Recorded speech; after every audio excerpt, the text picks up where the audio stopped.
A successful businessman was officially declared dead after a plane crash 9 years ago.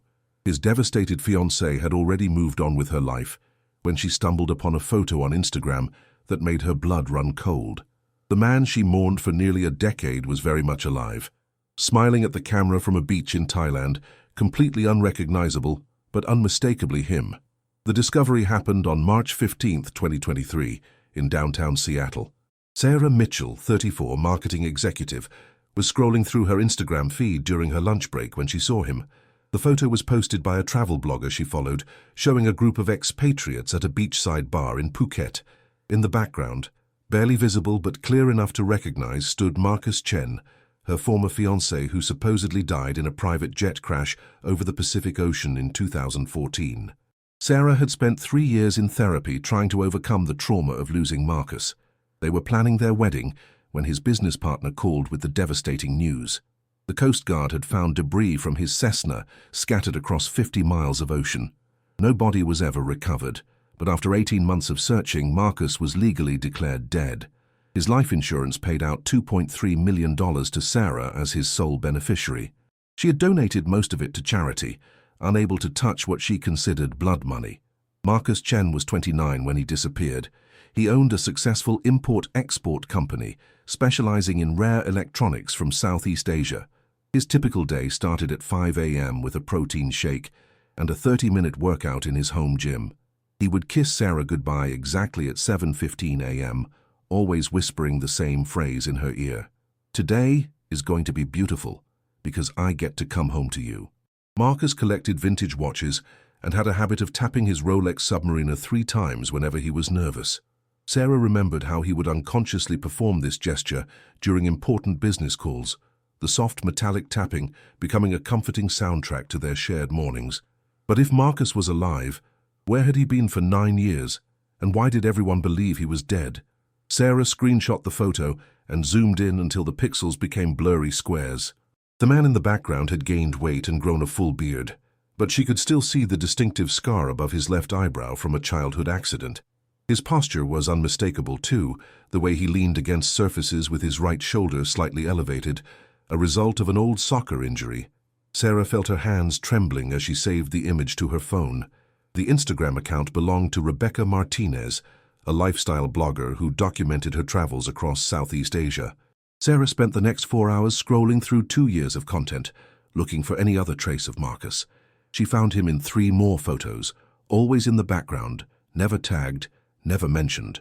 In one image from December 2022, he was clearly visible sitting at a cafe in Bangkok, reading a newspaper. In another from February 2023, he appeared to be walking past a market stall in Chiang Mai, carrying a shopping bag and wearing sunglasses. Sarah contacted the Seattle Police Department the next morning, but Detective Rodriguez seemed skeptical. "Ma'am, I understand this must be emotional for you, but people often think they see deceased loved ones in random photos. The mind plays tricks when we're grieving." Sarah insisted on filing an official report anyway. She provided the screenshots, Marcus's dental records, and a detailed description of his identifying marks. The detective agreed to forward the information to international authorities, but warned her not to expect immediate results. Meanwhile, Sarah began her own investigation. She created a fake Instagram account and started following Rebecca Martinez, hoping to gather more information about the mysterious man in the photos. She discovered that Rebecca was based in Bangkok and frequently visited the same neighborhood where Marcus appeared in the cafe photo. Sarah also noticed that several of Rebecca's posts were tagged at locations throughout Thailand, Malaysia, and Vietnam, all countries where Marcus had extensive business connections before his supposed death. The breakthrough came 3 weeks later when Rebecca posted a live video from a rooftop bar in Bangkok. Sarah watched in real time as the camera panned across a crowd of people, and there he was again. Marcus was sitting at a corner table, apparently deep in conversation with a young Thai woman. He looked healthy and relaxed, completely at ease in his surroundings. Sarah immediately screen-recorded the entire live stream and called Detective Rodriguez again, demanding immediate action. This time the detective took her seriously. The video evidence was compelling, and Rodriguez contacted Interpol to investigate Marcus's possible presence in Thailand. Within 48 hours, Thai authorities had identified the rooftop bar and were reviewing security footage from that evening. They also began checking immigration records for any sign of Marcus entering the country, either under his real name or a false identity. The investigation revealed shocking details about Marcus's business activities before his disappearance. Financial forensics experts discovered that his import-export company had been under investigation by the FBI for money laundering. Marcus had allegedly been moving millions of dollars through shell companies in Southeast Asia, helping wealthy Americans hide assets from the IRS. The plane crash had occurred just 2 days before federal agents were scheduled to execute search warrants on his offices and freeze his bank accounts. Detective Rodriguez uncovered evidence suggesting that Marcus had staged his own death to avoid prosecution. The Cessna that crashed was registered under a false name, and the flight plan filed with air traffic control contained deliberately misleading information about the aircraft's intended destination. Investigators found that Marcus had purchased a nearly identical plane 6 months earlier, which was later discovered abandoned at a private airstrip in Mexico. The crashed plane's debris field was inconsistent with a typical aviation accident, showing signs of deliberate sabotage. But the most damning evidence came from Marcus's business partner, David Kim, who had been the one to report the plane crash to authorities. Under pressure from investigators, Kim admitted that he had helped Marcus fake his death in exchange for a share of the hidden money. Kim revealed that Marcus had been living under the identity of Thomas Wagner, a deceased American expatriate whose documentation Marcus had fraudulently obtained. The elaborate scheme had required months of planning and cost over $400,000 to execute. Sarah was devastated by the revelation that the man she had loved and mourned was not only alive, but had deliberately put her through years of agonizing grief. She realized that Marcus had been planning his disappearance throughout their relationship, even while they were making wedding plans together. Every business trip to Southeast Asia had been preparation for his new life. Every affectionate gesture had been calculated to maintain his cover. The life insurance money she had donated to charity was essentially stolen funds that Marcus had intended for her to keep, perhaps as payment for her unknowing role in legitimizing his death. Thai authorities finally located Marcus at a luxury resort in Koh Samui, where he was registered under the name Thomas Wagner. When confronted by police, he initially denied his true identity, claiming to be a retired American businessman with no knowledge of Marcus Chen. However, fingerprints and dental records confirmed his identity within hours. Marcus broke down and confessed to staging his death, but claimed he had done it to protect Sarah from prosecution as an accessory to money laundering. The arrest made international headlines as one of the most elaborate fake death schemes in recent history. Marcus was extradited to the United States to face charges of fraud, tax evasion, money laundering, and filing false insurance claims. His business partner David Kim received a reduced sentence in exchange for his cooperation with prosecutors. The FBI recovered approximately $3.8 million from accounts in Thailand, Malaysia, and the Cayman Islands, though investigators believe Marcus may have hidden additional assets that were never found. During the trial, Marcus's defense team argued that he had been forced to fake his death due to threats from dangerous criminals involved in the money laundering operation. They claimed that staying dead was the only way to protect both himself and Sarah from retaliation. However, prosecutors presented evidence that Marcus had been living comfortably in Thailand, frequently traveling throughout Southeast Asia, and had even started a new business selling high-end electronics to tourists. His lifestyle showed no signs of fear or hardship, contradicting claims that he was hiding from dangerous enemies. Sarah attended every day of the trial, sitting in the gallery and staring at the man she had once planned to marry. Marcus occasionally glanced in her direction, but never made eye contact. She later told reporters that seeing him in court felt like watching a stranger wearing her dead fiancé's face. The man she had loved was gone, replaced by someone capable of causing unimaginable pain to the people who cared about him most. Sarah realized that she had been grieving not just Marcus's supposed death, but the death of the person she thought he was. The jury deliberated for less than 6 hours before finding Marcus guilty on all counts. He was sentenced to 15 years in federal prison and ordered to pay $4.2 million in restitution to insurance companies and the IRS. Judge Catherine Williams called the scheme a profound betrayal of trust that had caused immeasurable emotional damage to everyone who believed in Marcus's death. She noted that fake death schemes not only defraud financial institutions, but also traumatize family members and friends who genuinely mourn the supposed victim.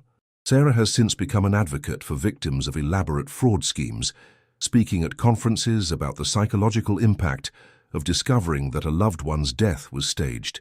She describes the experience as a unique form of trauma that combines grief, betrayal, and disorientation in ways that traditional therapy struggles to address.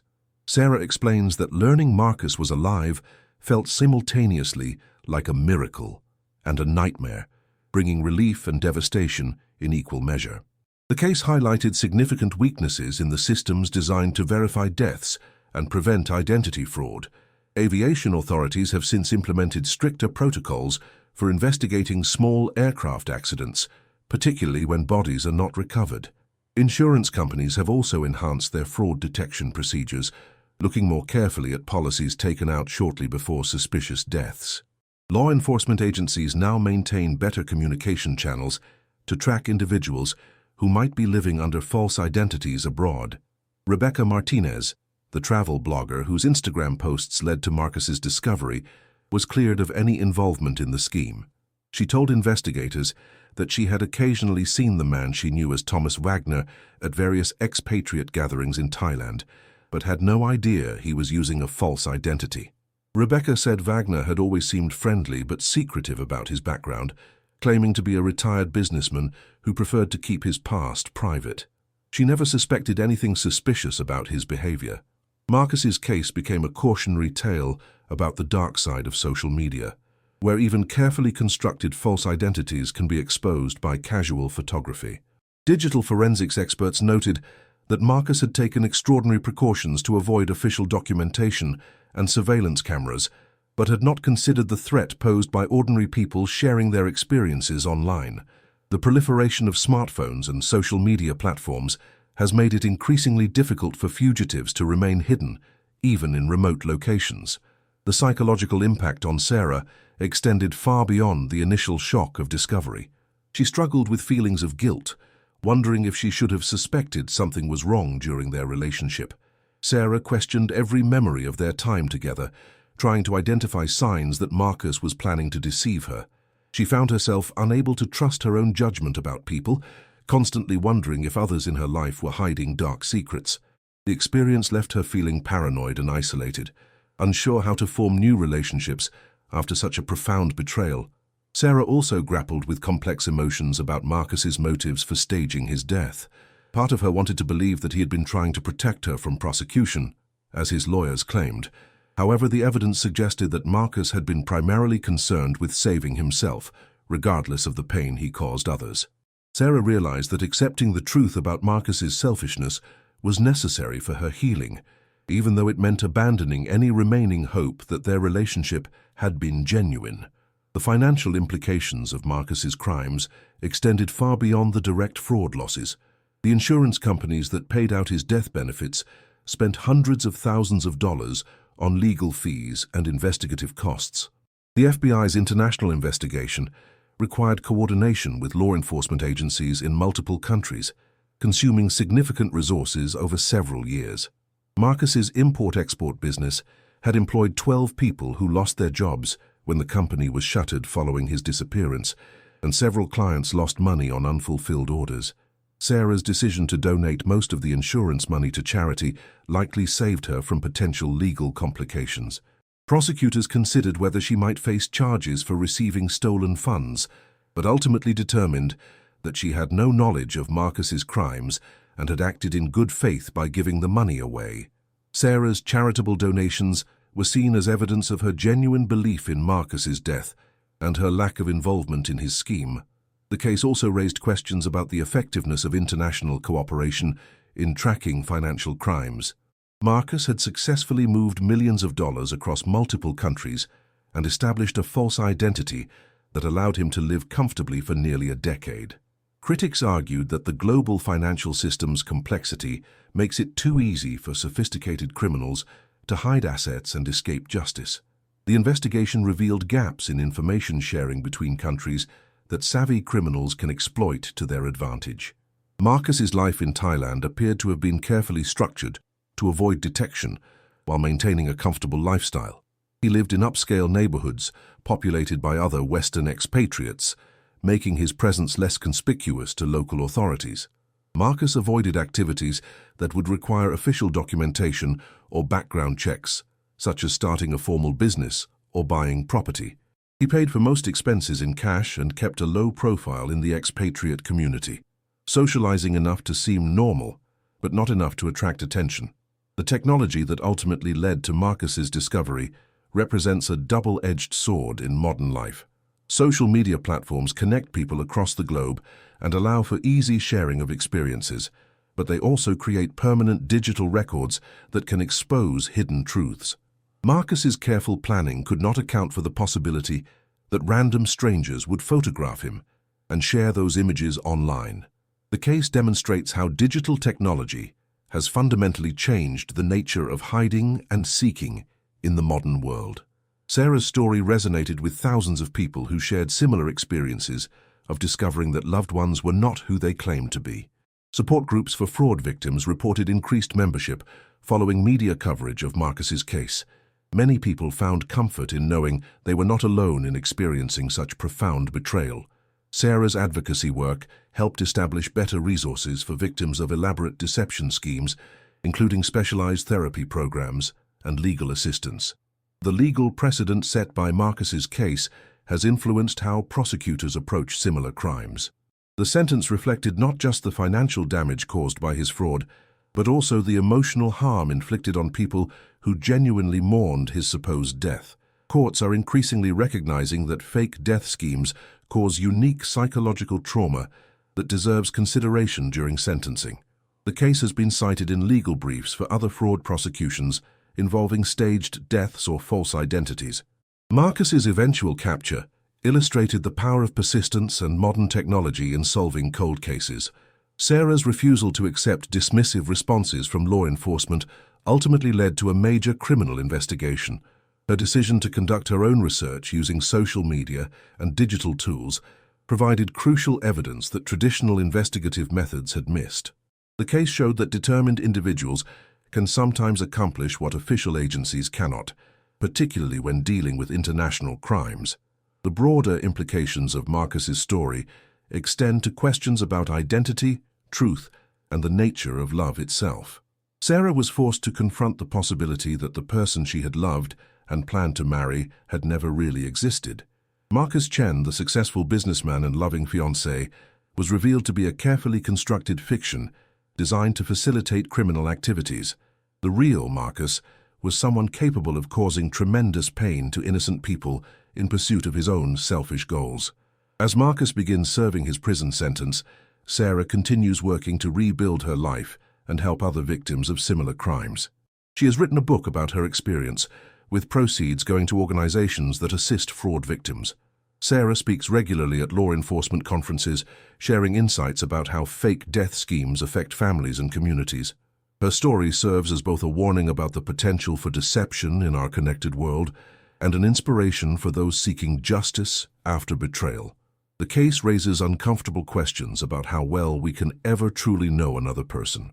Marcus and Sarah lived together, planned a future together, and shared intimate moments that seemed genuine at the time. Yet Marcus was simultaneously planning to disappear and allow Sarah to believe he was dead. The revelation forces us to consider whether any relationship is immune from such fundamental deception and how we might protect ourselves without becoming paranoid and unable to trust. Sarah often reflects on whether there were signs she missed during her relationship with Marcus. She remembers that he was sometimes evasive about his business activities and seemed uncomfortable when she asked detailed questions about his work. Marcus also insisted on handling all their financial planning himself, claiming he wanted to protect her from boring details. In retrospect, these behaviors seem suspicious, but at the time Sarah interpreted them as typical gender roles or Marcus's desire to take care of her. The investigation revealed that Marcus had been planning his fake death for at least 2 years before it occurred. He had gradually moved money out of accessible accounts, established contacts in Southeast Asia who could help him obtain false documentation, and researched the logistics of staging a convincing plane crash. The level of premeditation involved in his scheme was staggering. requiring him to lie consistently to Sarah and everyone else in his life, while maintaining the appearance of a normal relationship. Sarah's experience has made her an expert on the warning signs of elaborate deception schemes. She now advises law enforcement agencies on how to investigate suspected fake deaths and helps families cope with the unique trauma of discovering that a loved one's death was staged. Sarah's insights have been valuable in developing better protocols for verifying deaths and preventing similar frauds. Her work has helped other victims find closure and seek justice for the crimes committed against them. The psychological research conducted following Marcus's case has provided new understanding of how fake death schemes affect survivors. Traditional grief counseling is often inadequate for people who discover that their mourning was based on a lie. These victims experience a complex mixture of emotions, including relief, anger, confusion, and renewed grief for the person they thought they knew. Therapists have developed specialized treatment approaches for this unique form of trauma, recognizing that it requires different interventions than typical grief or fraud victimization. Marcus's story also highlights the global nature of modern financial crime and the challenges law enforcement faces in investigating international schemes. His ability to successfully hide for 9 years while living comfortably abroad demonstrates the sophistication possible in today's interconnected world. The case required cooperation between agencies in multiple countries and sophisticated forensic accounting to unravel the web of false identities and hidden assets. Such investigations are expensive and time-consuming, but necessary to prevent criminals from believing they can escape justice by crossing borders. The impact of Marcus's crimes rippled through the entire community of people who knew him. Friends and colleagues who attended his memorial service felt betrayed and manipulated when they learned the truth. Some questioned their own judgment and ability to assess people's character. Others worried about whether they might face legal consequences for unknowingly participating in what turned out to be an elaborate deception. The revelation affected dozens of people who had tried to support Sarah during her supposed widowhood. Sarah's decision to pursue the truth, despite skepticism from authorities, demonstrates the importance of listening to victims and taking their concerns seriously. If Detective Rodriguez had dismissed her claims entirely, Marcus might never have been caught. The case shows that sometimes family members and friends know things that professional investigators miss, and their insights deserve careful consideration even when they seem unlikely. Sarah's persistence was crucial to achieving justice and preventing Marcus from continuing to profit from his crimes. The technological aspects of Marcus's eventual capture reflect broader changes in how privacy and anonymity work in the digital age. His assumption that he could remain hidden in Southeast Asia was based on older models of international communication and documentation. Marcus failed to account for the proliferation of smartphones, social media, and digital photography that made it virtually impossible to avoid being recorded and shared online. Future criminals will need to adapt to an even more connected world where anonymity is increasingly difficult to maintain. As Sarah continues her advocacy work, she often speaks about the importance of holding criminals accountable, not just for financial damages, but for emotional harm.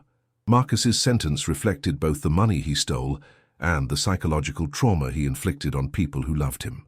Sarah believes that fraud victims deserve recognition that their emotional suffering is real and significant, worthy of consideration in criminal justice proceedings. Her efforts have helped establish precedents for considering emotional damages in similar cases. The story of Marcus Chen serves as a complex tale of deception, technology, and the search for truth in an interconnected world. It raises fundamental questions about trust, identity, and justice that resonate far beyond the specific details of one man's elaborate fraud scheme. Sarah's journey from victim to advocate illustrates both the devastating impact of betrayal and the possibility of finding purpose through helping others who face similar challenges. But perhaps the most haunting aspect of this case is the question that remains unanswered. During their years together, in the quiet moments when Marcus whispered sweet words or held Sarah close, was any part of his affection genuine, or was it all just another layer of the elaborate performance designed to facilitate his eventual disappearance? The investigation into Marcus's hidden life in Thailand revealed disturbing details about how thoroughly he had reinvented himself. Under his false identity as Thomas Wagner, he had developed an entirely different personality. Local expatriates described him as charming but distant, someone who seemed to be running from something but never discussed his past. Marcus had rented a modest apartment in Bangkok's Sukhumvit district under a 6-month lease that he renewed continuously, never committing to longer-term arrangements that might require deeper background checks. Thai immigration records showed that Thomas Wagner had entered the country multiple times over the past 9 years, always on tourist visas that he carefully renewed before expiration. Marcus had mastered the art of visa runs, briefly leaving Thailand every few months to reset his legal status. He typically traveled to Malaysia or Vietnam for these trips, staying just long enough to obtain a new tourist stamp before returning. This pattern allowed him to remain in Thailand indefinitely, without arousing suspicion from immigration authorities, who might question a permanent resident living on consecutive tourist visas. The financial trail Marcus left in Thailand was deliberately complex and designed to obscure his true wealth. He maintained several bank accounts under the Thomas Wagner identity, but each contained only modest amounts that wouldn't trigger reporting requirements. Marcus funded his lifestyle through a network of cryptocurrency exchanges and offshore accounts that allowed him to access his hidden money while maintaining the appearance of a middle-class retiree. Investigators found evidence that he had been slowly converting his stolen millions into Bitcoin and other digital currencies that could be accessed from anywhere in the world. Sarah's lawyer, Jessica Park, helped her navigate the complex legal implications of Marcus's fraud. Park explained that Sarah could potentially face civil lawsuits from the insurance companies seeking to recover the death benefits they had paid out. However, Sarah's decision to donate most of the money to charity and her obvious lack of knowledge about Marcus's crimes provided strong protection against such claims.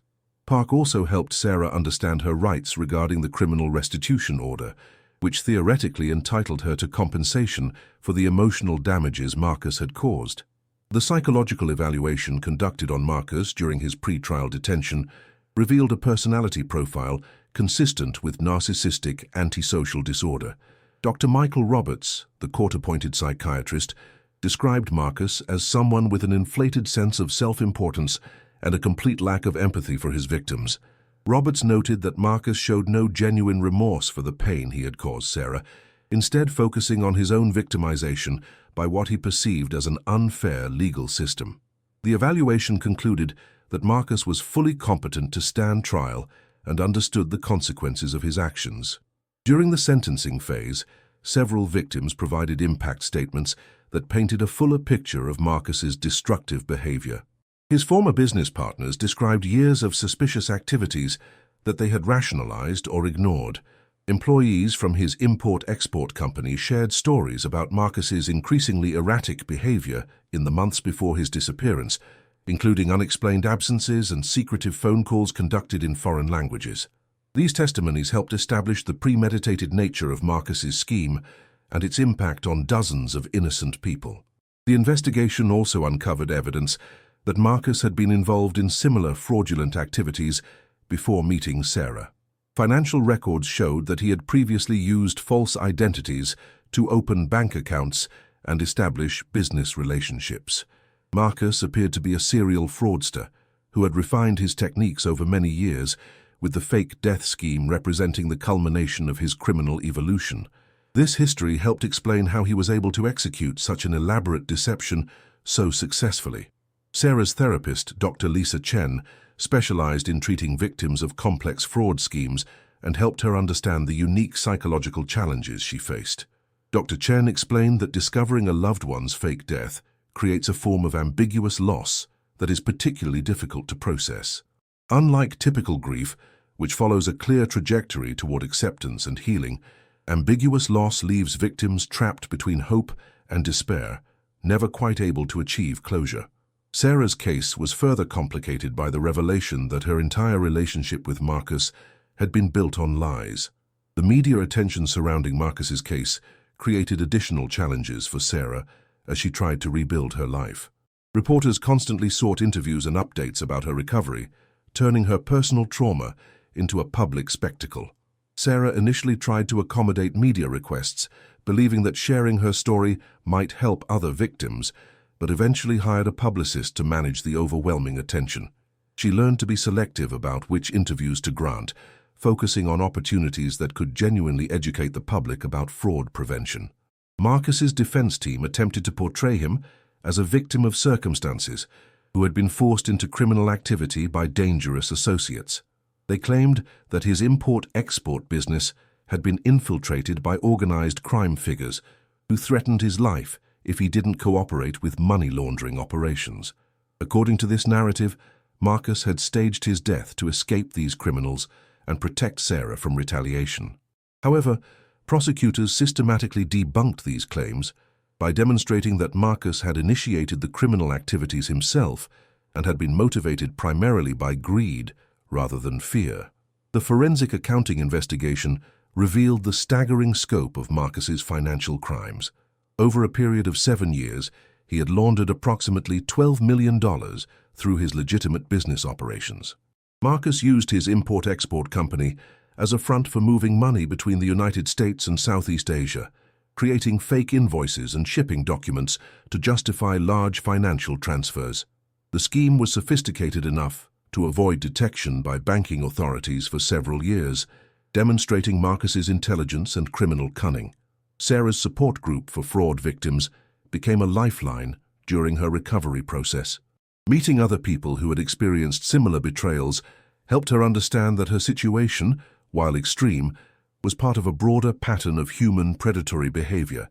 Group members shared strategies for rebuilding trust, managing anxiety, and finding meaning after devastating losses.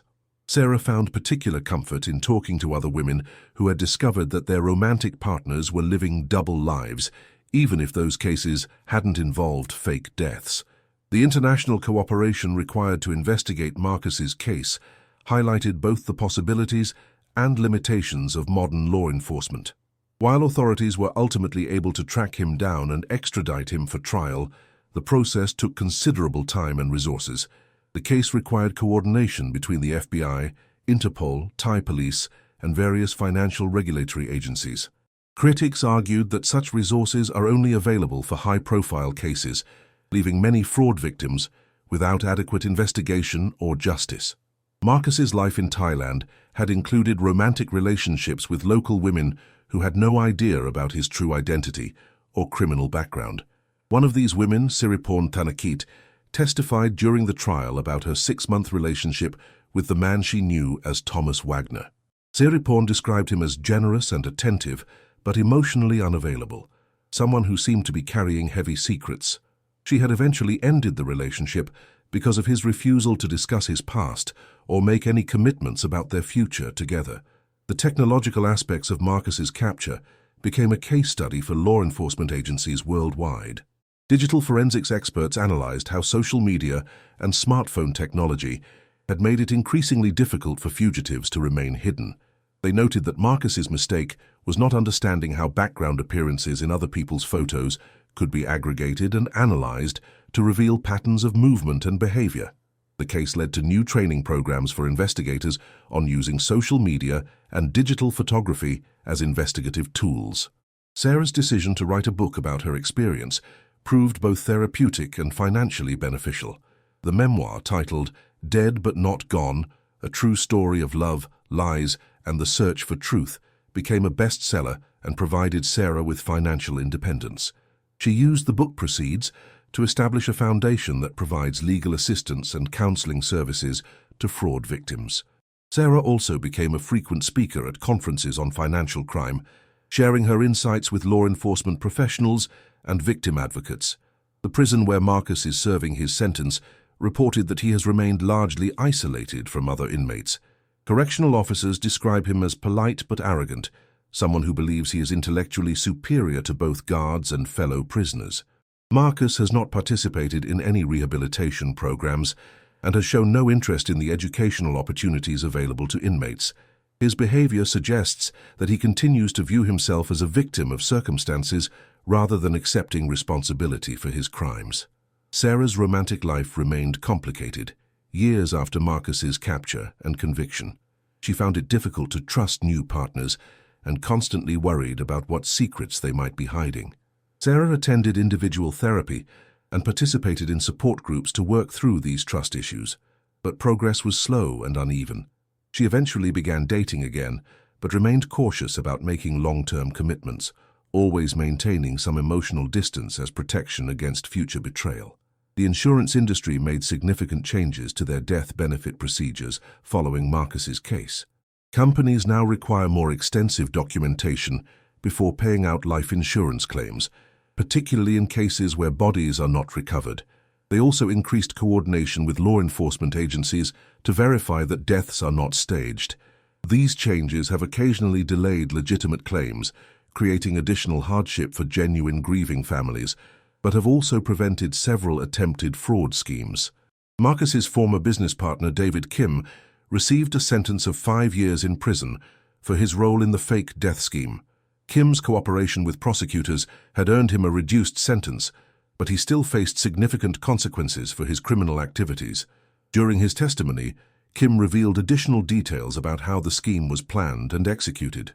He described months of careful preparation, including research into aviation accident patterns and consultation with experts on how to create convincing crash debris. The emotional impact on Sarah's family was profound and long-lasting. Her parents, who had welcomed Marcus into their family and mourned his supposed death, felt betrayed and manipulated. Sarah's mother, Patricia Mitchell, testified during the sentencing hearing about how Marcus's deception had affected the entire family. She described years of trying to comfort Sarah while dealing with their own grief over losing someone they had considered a future son-in-law. The revelation that their mourning had been based on lies felt like a violation of their most sacred emotions. Sarah's friends also struggled with the implications of Marcus's deception. Many had provided emotional support during her supposed widowhood, attending therapy sessions, helping with practical matters, and listening to her work through her grief. Learning that their efforts had been based on a lie left them feeling used and questioning their ability to judge character. Some friendships were damaged by the revelation, as people struggled to separate their anger at Marcus from their relationships with Sarah. The legal precedent established by Marcus's case influenced how courts handle similar fraud schemes involving fake deaths. Judges now consider not only the financial damages caused by such crimes, but also the emotional trauma inflicted on survivors. The case established that staged deaths represent a unique form of psychological abuse that deserves recognition in criminal sentencing. Legal scholars have cited Marcus's case in academic discussions about the evolution of fraud law and victim rights. The investigation revealed that Marcus had been researching fake death schemes for several years before implementing his plan. Computer forensics experts found extensive internet searches on his personal devices related to aviation accidents, identity theft, and disappearing abroad. Marcus had studied dozens of cases involving staged deaths, learning from both successful and failed attempts. This research helped him avoid common mistakes that had led to the capture of other fake death fraudsters. Marcus's case also highlighted vulnerabilities in the international financial system that criminals can exploit. His ability to move millions of dollars across multiple countries and maintain access to those funds while living under a false identity exposed weaknesses in anti-money laundering controls. Financial regulators in several countries implemented new procedures for monitoring suspicious transactions and verifying customer identities as a result of lessons learned from Marcus's scheme. Sarah's advocacy work expanded to include lobbying for legislative changes that would provide better protection for fraud victims. She worked with congressional representatives to draft bills that would require insurance companies to provide counseling services for beneficiaries who discover that deaths were staged. Sarah also advocated for stronger penalties for fake death schemes and better international cooperation in investigating such crimes. Her efforts contributed to several important legal reforms that improved victim rights and crime prevention. The psychological research conducted following Marcus's case provided valuable insights into the mindset of people who stage their own deaths. Researchers found that such individuals typically exhibit extreme narcissism, a grandiose sense of their own intelligence, and a complete lack of empathy for their victims. They also tend to underestimate the emotional impact their deceptions will have on loved ones, viewing other people primarily as tools to be used for their own benefit. This research has been used to develop better psychological profiles for identifying potential fake death fraudsters. But the most profound question raised by Marcus's case remains unanswered and perhaps unanswerable. In those intimate moments when he held Sarah close and whispered promises of forever, when he planned their future together and shared her dreams, was there ever a flicker of genuine love beneath the calculated deception? Or had every kiss, every tender word, every shared moment been nothing more than a masterfully performed lie designed to serve his ultimate goal of vanishing without a trace?